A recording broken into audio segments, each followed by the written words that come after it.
so we're left behind a scrap wood caught on fire by a lightning strike, and this area was decimated by a big forest fire. A lot of the sand started moving even more than it already was in this area, so it made the dunes bigger. You see the grass is slowly starting to come back in this area, and the trees aren't too far behind in the valley over there, so I'm sure one day this will be a wooded area once again.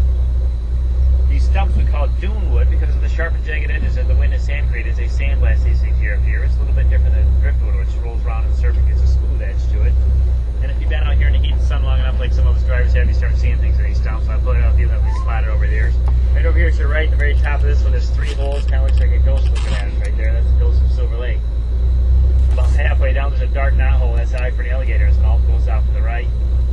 And the bottom's a sailfish. The tail's on the right, and eye and mouth are over on the left. If we stayed out here in the heat and sun long enough, we've seen all kinds of weird stuff, but we'll keep moving on here.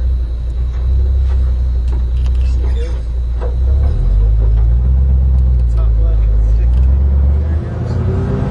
Here's the I don't see anything.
We call the Narrows of Lake Michigan because it's only 60 miles across to Sheboygan, Wisconsin from here.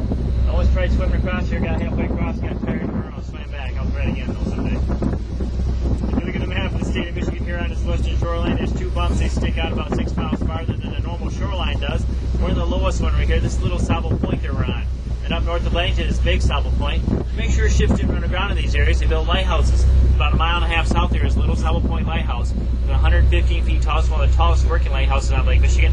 And they've actually got it open up for tours now. On Saturdays, they've got it open for a few hours. So you can climb all the way up to the top of 135 steps and enjoy the great view from up there. And then north of Bennington, they've got the Big Sauble Point Lighthouse. That one still has the lighthouse keeper's residence there. And they have that set up as a museum as well. And that's open throughout the week. If you want to go visit that one, you go up to Bennington State Park, and it's about a 40-minute hike out to it, but it is a good visit out there. You see the different colors in the water out here today. Those are sandbars underneath the water that creating the different depths. And waves have been pushing sand up from the bottom of the lake towards the shoreline for thousands of years. Once that sand gets up on shore, the wind grabs it and blows it inland. So all along the side of Lake Michigan, they have what they call the barrier dunes that are created from that effect, occurring thousands of years over and over again. So it just keeps piling up that sand. You see these hills in front of us with the trees on top. Those are just dunes held in place by the trees and the vegetation. We're going to stop down at the lake and let you get out for a little bit. I can take a picture, answer any questions you may have once we get down there. Just to warn you, we might have a little brief shower, so make sure you cover anything you don't want to get wet. You guys want to stay dry or you want to get a little wet? You don't care? No? Okay. Here we go.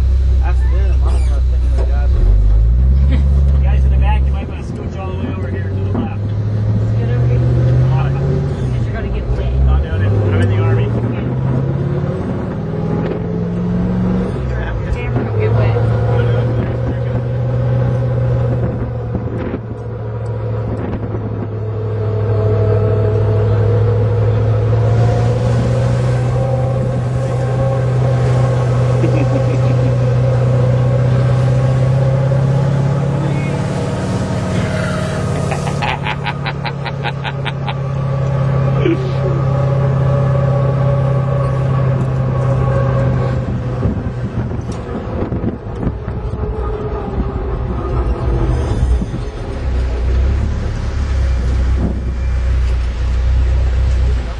Okay, we got 5 minutes to play around here. Drinking fountains right there. The bathrooms are over the hill.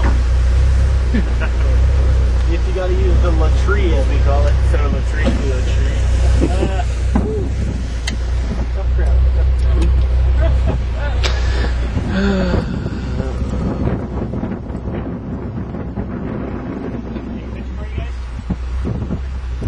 Yep.